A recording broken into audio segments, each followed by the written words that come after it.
Hayırlı erте, Россия 1 телеканалында Татарстан яңалыклары, студияда Гүлназ Ибрахимова безнең бүгенге чыгарылышта.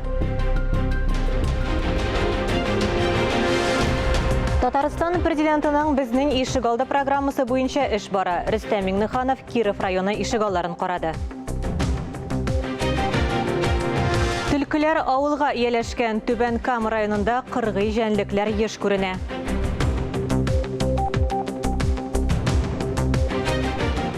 Уртак милли байлык Казанда үз җиремдә үз телем китабы тәкъдим ителде.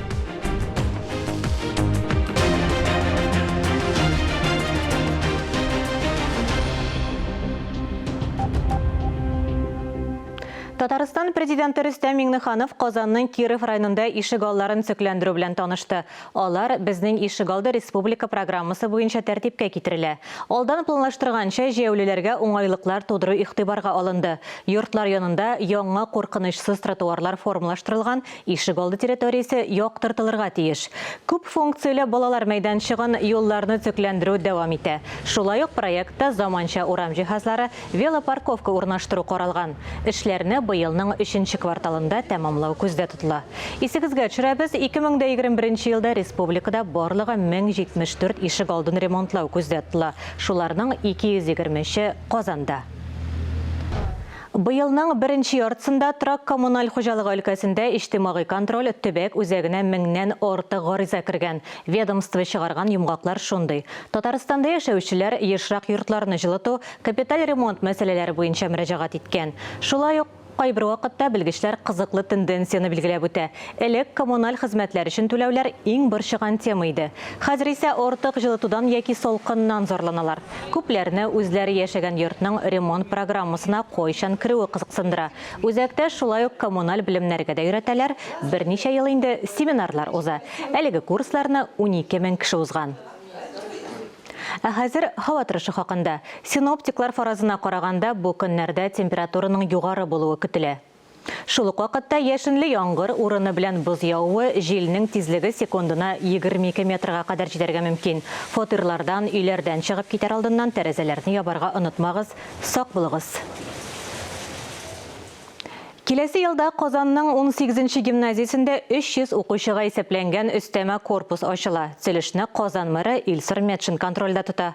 Хәзер мәктәптә укучылар саны 2,5 тапкырга күбрәк, бик тыгызга туры килә. 5-11 сыйныф укучылары күрше мәктәптә укырга мәҗбүр. Яңа бина укучыларга урыннар җитмәү проблемасын хәл итәр дип көтелә. 300 укучыга исәпләнгән яңа корпус мәктәптәге киеренкелекне киметер дип ышаналар. Хәзер гимназиядә 600-дән артык бала укый, ә проект буенча ул 240 балага гына исәпләнгән. Башлангыч тәртип мәктәптә, ә калганнары күршедә укый. Ике бина арасында балалар һәм укытучылар йөгереп йөрергә мәҗбүр. Гимназиядә өлкән сыйныф укучылары төшке аш белән туклана, информатика, музыка дәресләре дә бара. Тиздән мондый планнан тыш физкультура белән шөгыльләнү тәмамланыр дип өметләнәләр. Здание детского сада приспособлены под школу, но вот в таких стенах они... Балалар бакчасы мәктәп өчен яраклаштырылган. Монда милли татар мәктәбе иде. 20 ел эшли. Шушы 20 ел эчендә 25-тән артык фән кандидаты әзерләнгән. Ягъни биредә бик яхшы әзерлекле кадрлар күп чыга. Фән юлыннан да китәләр. Яңа шартларда укуда җайлырак булыр диләр. Өстәмә корпусына май ахырында төзи башлаганнар. Киләсе елның августында уку елы башланыр алдыннан файдалануга тапшырырга җыйналар. Биредә 300 укучы өчен кабинетлар, ашхана, спорт залы булырга тиеш. В первую очередь мы укрепили.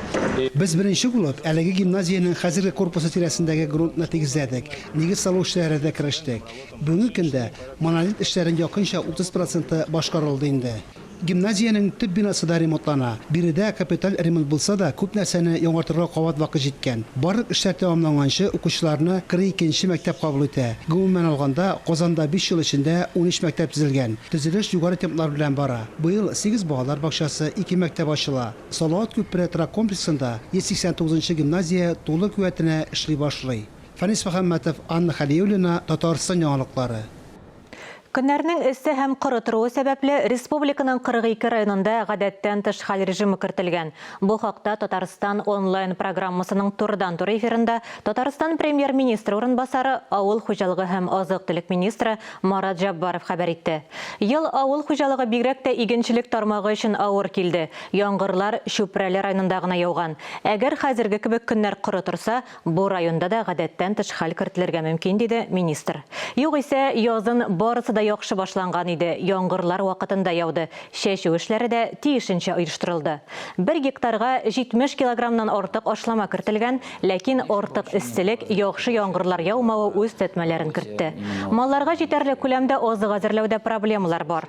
Күп кенә районнар тирә күрше төбәкләр территорияләрендә азык запасы җыя. Зур терлекчелек һәм кышчылык комплекслары бөртек сатып алу өчен сөйләшүләр алып бара.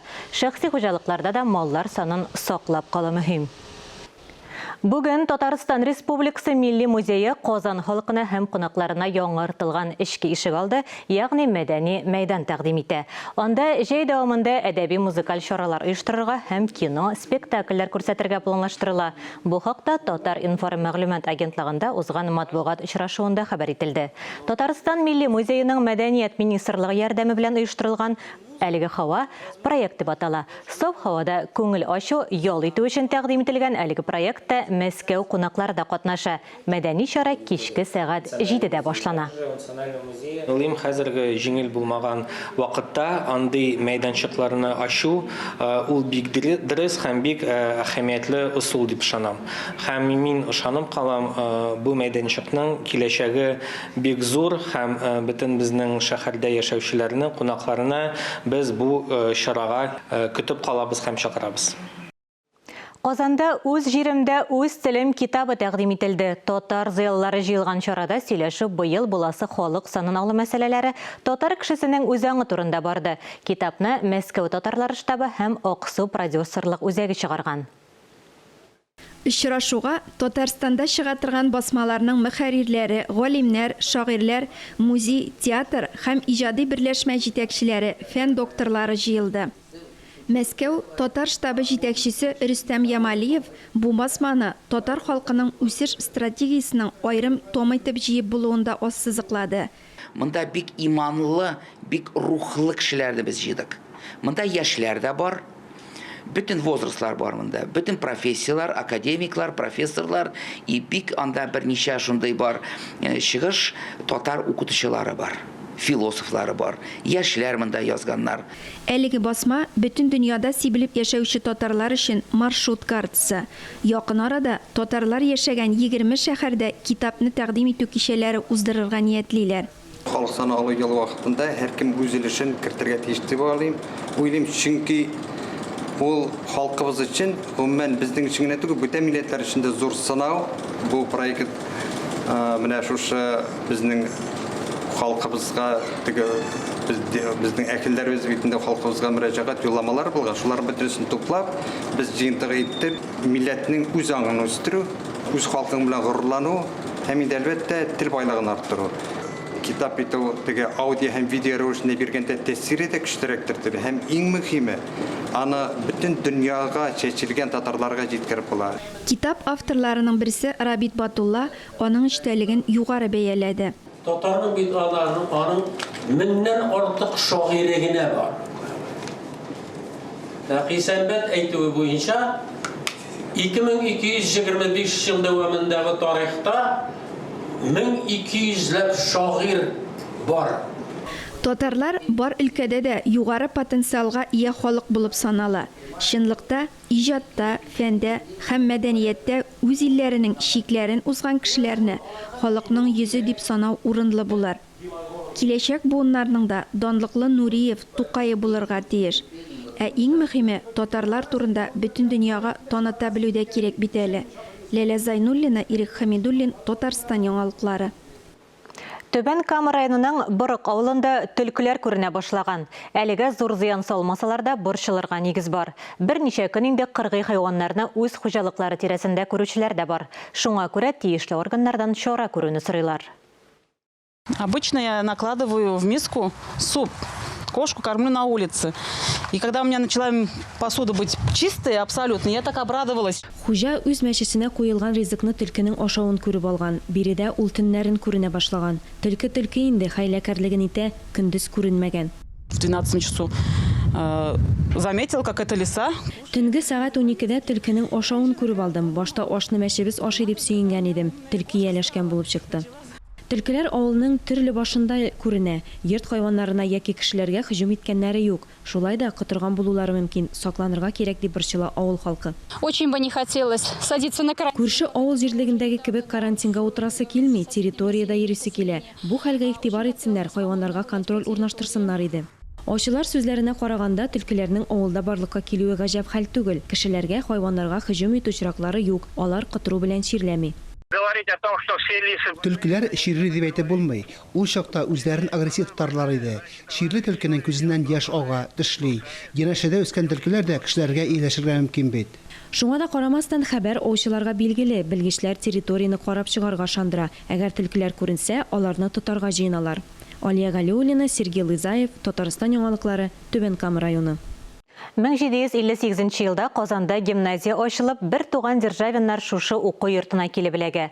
Гавриил яхшы уку өстенә рәсем ясауда, сызымнар сызуда, рәсемнәрдән үрнәкләр күчерүдә осталык күрсәтә башлый. Шуның аркасында ул гимназия директоры кушуы буенча хәтта борынгы Болгар хәрабәләренә барып, шушы шәһәрнең планын сызуда, биредә археологик, тарихи эзләнүләрдә катнашып, Мәскәү университеты кураторына гимназияны яхшы яктан күрсәтүдә дә өлешен кертә. Шушы көннәрдә Татарстанда бөек шагыйрь, дәүләт эшлеклесе Гавриил Державин исемендәге Бөтен Россия шигърият фестивале булды. Бу ел ул әдипнең туган көне белән беррәттән вафатының 205 еллыгына да багышланды. Державин шигърият фестивале чаралары Лоиш районында узды. 2021 елда әдәбият өлкәсендә Гавриил Державин исемендәге премия лауреаты исемен язучы Иванова Ольга Ефимовна 3 романнан торган Нур-Солтан, Гәүһәршат, Сөембикә трилогиясе өчен лаек булды. Бөек шагыйрь Гавриил Романович Державин татар морзасы Бәхрим Ибрахим аныгы булган. Аның чыгышы ике милләтнең якынлыгын, тарихыбызның уртаклыгын күрсәтә. Державин исемендәге фестиваль шагыйрьнең халыкларны берләштерүче күпер булуын дәлилли. Ел сайын без монда Лаишта июль айында Гавриил Романович Державинның туган көнен бәйрәм итәбез. Шуңа күрә быел аның 278 ел. Һәм минемчә безнең тарихыбызда, безнең илебезнең тарихыбызда Гавриил Романович Державин аның өлеше бик зур. Татар әдәбиятына, татар шигъриятына зур йогынты ясаган шагыйрьләрдән түгел әлбәттә. Аны 19-нчы гасыр урталарында менә бу һәйкәлен куйгач, менә хәзерге опера театры янында була инде. Аны татарлар бик якын итеп Бакыр бабай дип атаганнар ул һәйкәлне. Һәм бакчаны әлбәттә Бакыр бабай бакчасы. Һәм анда теге бистәдән килеп ул татарларның иң яраткан теге менә шушы ял итү урынына әверелгән. Безнең өчен Гавриил Романович Державин беренчедән ул безнең якташыбыз. Шуңа күрә менә шушындай мероприятиелар узырылы республика күләмендә, Казан шәһәрендә, районда ул безне күтәрә, безнең районны күтәрә. Ул күтәрә Казанны һәм республиканы, чөнки бу шәхес, ул зур шәхес тарихта, бик зур исем калдырган шәхес. Ул беренчедән нечкә күңелле, бик матур язган шигырьләр язган булса, икенче яктан ул бит зур дәүләт эшлеклесе. Казанда Химград кубогы башланды. Җилкән спорт яратучыларның үз осталыкларын күрсәтү мөмкинлеге барлыкка килде. Ярышларга барлыгы 7 команда җыелды. Кубок этапларының беренчесе артта калды. Җәй ахырында киләсе катлаулырак этапларны уздыру көтелә. Тулырак алдагы сюжетта. Җилкән өчен җаваплы йөртүче палубадагы вазифаларның бер өлеше генә. Аларны инженерлар, слесарьлар, укытучылар төрле һөнәрияләре башкара. Химград кубогы җилкәннәрдә иярчен җилне, ярышларда җиңү турында хыялларны тормышка ашыру мөмкинлеге бирә. Ярышларда ир-атларда, хатын-кызлар да катнаша. Раньше люди, работающие на предприятиях, могли участвовать в каких-то профсоюзных. Элек предприятиеләрдә эшләгән кешеләр нинди дә булса профсоюз ярышларында катнаша ала иде. Казан суда 4 якты иде. Слесарь инженер булып эшләгән кешеләр клубларда шөгыльләнә, үзеше ала иде. Менә без дә моны яңартырга телибез. Ярышларда Татарстандылар гына түгел, күрше төбәкләрдән җыелма командаларда катнашырга тели. Хәзер инде 7 команда җыелган, оештыручылар сүзләренә караганда гаризалар саны арта. Иң мөһиме, бер команда составы 4 кешедән артык түгел. Команда из 4 человек, которые участвуют в Кубке Химграда, будут Химград кубогында катнашучы 4 кешедән торган команда ракета көймәләрендә чыгыш ясый. Менә бу көймә Түбән Новгородта ясалган. Безнең ярышлар өчен стандарт булган традицион дистанция сайлап алынды. Хәзер командалар киләсе этапка әзерләнә. Аны җәй ахырында үткәрергә планлаштыралар. Кубок җиңүчеләре көз башында билгеле булыр дип көтелә. Ләлә Зайнуллина, Валентина Васильева, Владимир Юрков, Татарстан яңалыклары. Чыгарылыш сыйныф укучыларының бердәм дәүләт имтиханнары нәтиҗәләре уку йортларына абитуриентларны кабул итүнең үзенчәлекләре нинди? Пандемия шартларында җәйге лагерьләрдә балаларның ялы ничек оештырылган? Татарстан радиосының турыдан-туры эфиры кунагы Мәгариф һәм фән министры Илсур Хадиуллин әлеге мәсьәләләр, шулай ук мәгариф учреждениеләрен яңа уку елына әзерләү, кесә телефоннарыннан файдалану кагыйдәләре, иминлекне тәэмин итү буенча алдагы бурычлар турында сөйләде. Радио тыңлаучыларның балаларны туган телдә укыту, милли мәктәпләр, балалар бакчалары ачуга бәйле сорауларга җавап бирде. Без дә аңа берничә сорау белән мөрәҗәгать иттек. Илсур Гәрәевич, хәерле иртә. Хәерле иртә, исәмсез? Бердәм һәм гомуми дәүләт имтиханнары нәтиҗәләре нинди? Быелгысы уку елының нәтиҗәләрен без хәзерге вакытта гел масса күләм мәгълүмат чараларында халыкка җиткерәбез. Бердәм дәүләт имтиханнары нәтиҗәләре яхшы дип әйтергә кирәк, чөнки иң төп фәннәрдән, рус теленнән, математикадан, башка фәннәрдән безнең нәтиҗәләр былтырга караганда югарырак. Рус теле буенча, математика буенча нәтиҗәләр безнең Мәскәү һәм Санкт-Петербург шәһәрләренә караганда югары. Бу инде официаль мәгълүматлар буенча, чаралар буенча әйтеп үтәм. Рус теле буенча Санкт-Петербургтан югары, Мәскәүдән әзрәк түбәнрәк. Шуңа күрә безнең быелгысы уку елында пандемия шартларында алып барылган имтихан нәтиҗәләре ул безне сөендерә. Ләкин без үзебезнең булган кимчелекләрне, имтихан биргән вакытта булган борчуларны бик аңлыйбыз һәм укытучылар коллективы белән, мәктәп җитәкчеләре белән, район мәгариф идарәләре белән берлектә алга таба бу кимчелекләрне бетерү һәм 2021-2022 уку елларында балалар өчен шартлар тудыру һәм дәүләт имтиханнарын биргән вакытта кимчелекләр булмасын өстендә эшне алып барабыз. Уку йортларында абитуриентларны кабул итү үзенчәлекләре нәрсәдә? Югары уку йортларына керү мөмкинлекләре әлбәттә быел башка төрлерәк. Безнең 20 меңнән артык урын бирелде. Иң беренче чиратта бу безнең педагогик кадрлар хәзерләүгә игътибар юнәлдерелә. Чөнки хәзерге вакытта башлангыч сыйныф укытучылары математика, физика, химия һәм башка фән укытучылары җитеп бетми. Монсада бар. Аннан соң яңадан врачларга, табибларга өстәмә урыннар бирелде. Инженерлар әзерләү буенча бу 20 меңнән артык бюджет урыннарын матур итеп куллану ул безнең үзебездән тора. Ни өчен дигәндә, шундый сорау бирәләр. Мәсәлән, безнең 16 меңнән артык быел 11нче сыйныфны бетерде, бюджет урыннары 20 меңнән артык. Беренчедән, безнең 17 меңгә якын бала бетерә барлык урта һөнәри уку йортларын.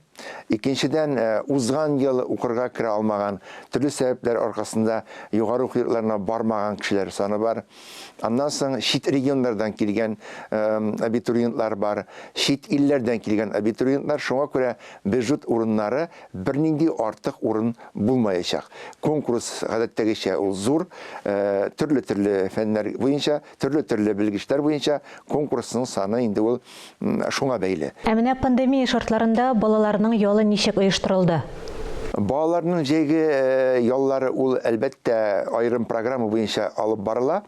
Программа бик кызык. Менә безнең мәгариф системасы буенча 5 меңнән артык бала ял итәргә тиеш. Июнь айында безнең инде 800дән артык мәктәп яны лагерьларында барлыгы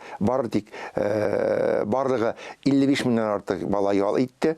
Хәзерге вакытта безнең 22, менә икенче сменада 22 мәктәп яны лагерьлары эшли. Бу 7 безнең 7 районда оештырылган. Аннан соң хезмәт лагерьлары эшләде. Гомумән алганда төрле лагерьларда республикада шартлар тудырылган. Беренчедән президент программасы буенча күп лагерьларда ремонт эше алып барылды. Балаларның иң мөһиме балалар өчен шартлар тудырылган һәм бу лагерьларда мәктәп яны лагерьларымы ул, яисә шәһәр читендә урнашкан лагерьлармы, аларның барысында да пандемия шартларында шушы Роспотребнадзорның таләпләрен үтәү, беренчедән, аннан соң саклык чаралары күрү, аларның сәламәтлегенә юнәлдергән чараларны бик яхшы итеп вакытында үтәү каралган. Мәгариф учреждениеләрен яңа уку елына әзерләү ничек бара? Барлыгы 213 объектта безнең ремонт эшләре алып барыла. Аннан соң мәктәпләрдә менә шушы ашханәләрдә ремонт эшләре алып барыла. 198 мәктәптә. Иң мөһиме, аларда ремонт белән яңадан җиһазлар кайтарыла. Аннан соң һөнәри, урта һөнәри белем учреждениеләрендә 43 ресурс үзәк эшләп килә. Аларның 9-ында безнең яңадан өстәмә эш алып барыла. Ремонт буенча 5 тулай торактар ремонт эшләре алып барыла. Гомумән алганда мәгариф системасы киләсе уку елына үзенең объектларын матур итеп әзерләү, вакытында тапшыру һәм балаларны, студентларны яңа уку елында җиһазландырылган, чиста, әзер уку йортларында кабул итәргә хәзерге вакытта шушы юнәлештә эш алып барыла. Илсур Кәрәевич, 175-нче гимназиядә төзекләндерү эшләренә дә тукталсагыз иде. 175-нче гимназиядә хәзерге вакытта ремонт эшләре алып барыла. Без 1 сентябрьдә балаларны бу мәктәптә, бу гимназиядә кабул итәргә тиешбез. Анда безнең бассейн төзелә. Бу бассейнның төзелеше, ремонт эшләренең алып барылышы ул безнең президент тарафында шәхсән тотыла контрольдә. Иң мөһиме, төзелешләре үзләре бер юнәлештә алып барыла. Менә президентыбызның карары белән ул әйткән йөкләмәләр буенча бу мәктәп балалары безнең лагерьларда ял итәләр. Беренче смена ял итеп кайтты инде Анапа шәһәрендә, икенчесе хәзер, икенче смена 9-нчы, 11-нче сыйныфларның балалары буенча югары уку йортларына керү, 9-дан соң һөнәри, урта һөнәри уку йортларына керү буенча без эшне алып барабыз. Бу юнәлештә безнең ректорлар, республикабызның ректорлары, аннан соң чит регионнарда керергә теләгән балалар бар, аларның ректорлары, үзебезнең һөнәри белем бирү учрежденияләренең директорлары бу балаларның халәтен аңлыйлар һәм ярдәм итәргә тырышалар. Укытучының абруен күтәрү юлларын нәрсәләрдә күрәсез? Укытучы бит инде ул һәр вакытта балалар белән бергә, һәр вакытта кеше алдында. Укытучының халәте бит ул класска кергәч кенә барлыкка килә торган халәт түгел. Ул бит дәрескә хәзерләнә. Ул бит үз фәнен белергә тиеш. Аңа әйбәтләп әзерләнергә вакыт кирәк. Төнсез йокылар, йокысыз төннәр, кичерешләр, һәр бала өчен борчылу, әтиләр белән эшләү. Менә шул вакытта гына без әйтә алабыз, чыннан да бу чын мәгънәсендә бу укытучы дип. Шуңа күрә безнең тарафтан укытучыга булган мөхтәрәм, игътибарлык, ихтирамлык, укытучы булган мөнәсәбәт һәм аңа хөрмәт артырга тиеш. Бу хөрмәтне арттыру өстендә без барыбыз бергә эшләргә тиешбез. Әти-әниләр, балалар, җәмәгатьчелек, масса күләм мәгълүмат чаралары. Шул вакытта гына без әйтә алабыз. Чын мәгънәсендә укытучыны шундый биеклеккә күтәргәндә генә җәмгыять үзгәрә. Илсур Кәрәевич, әңгәмәгез өчен зур рәхмәт. Хөрмәтле телевизор караучылар, студия безнең кунагы Татарстан Республикасы Мәгариф һәм фән министры Илсур Хадиуллин булды. Әлеге сәгатькә шундый яңалыклар иде. Мин Гөлназ Ибраһимова бүгенгә сезнең белән саубуллашам. Хөрмәтле телевизор караучылар, үзегезне һәм якыннарыгызны саклау максатыннан коронавирустан прививка ясатырга онытмагыз. Исән, имин булыгыз.